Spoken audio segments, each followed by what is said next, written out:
Soy magistrado desde hace 16 años. Antes de ser magistrado penal, fui juez penal de primera instancia por 8 años y antes visitador judicial del Consejo de la Judicatura.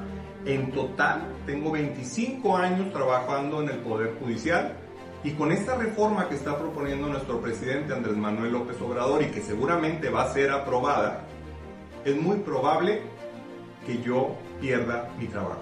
Y aún así apoyo la reforma, estoy en favor de la reforma y estoy contento de esta reforma porque ya la vi, ya la analicé, ya la revisé. Y esto es una de las mejores cosas que le pueden pasar a nuestro país, porque no se trata de mí, no se trata de qué me conviene o qué me sirve a mí, se trata de qué le conviene y qué le sirve a nuestro país.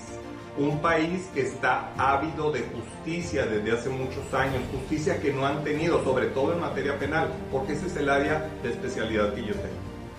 2 de cada 100 delitos son los que se castigan, es decir, el 98% de los delitos quedan impunes y eso es lo que genera mayor delincuencia.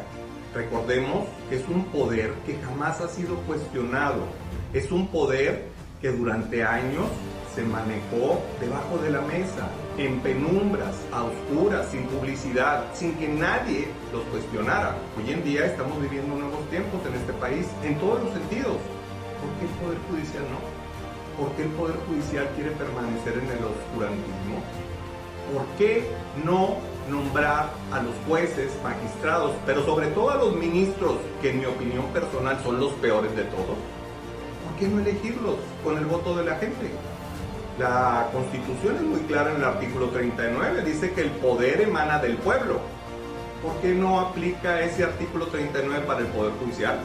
Y otra cosa muy importante, esas falacias que están vendiendo a través de la prensa y a través de otras organizaciones, por decirlo de alguna manera, de que cualquier persona va a poderse inscribir para ser ministro, para ser magistrado, para ser juez, y con base en su popularidad y no en sus conocimientos va a poder llegar a ocupar esos cargos, es una mentira. No es cierto que cualquier persona va a poder llegar a ocupar esos cargos. La propia reforma establece que habrá un proceso de calificación de los candidatos. ¿Y esos filtros en qué van a consistir? En conocimientos técnicos, en honestidad, en honorabilidad. Y una vez que se hayan cumplido con esos, entonces llegarán a la etapa de votación.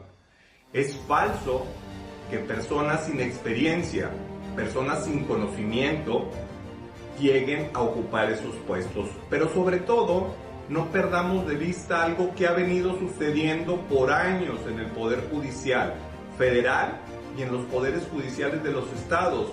No es cierto que todos los que llegan lo hagan por méritos o por carrera judicial. Que dicho sea de paso, la carrera judicial no se va a terminar con la reforma.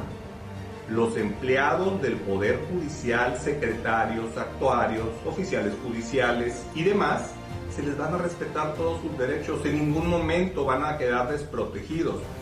A quienes se van a cambiar van a ser a los ministros primero, después a los magistrados y posteriormente a los jueces. Y tampoco perdamos de vista que al Poder Judicial Federal se le conoce como el poder familiar de la Federación.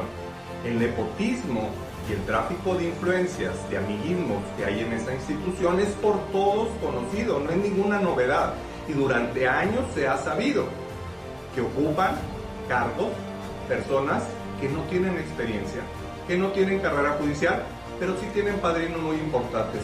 Así que no veo la razón de alarmarse tanto, incluso decir que va a ser el fin de la independencia judicial, que va a ser el fin de este país, por el hecho de que los jueces, magistrados y ministros se elijan por el voto de la gente. Lo hemos denunciado con hechos los actos de corrupción e influyentismo que predominan en el Poder Judicial.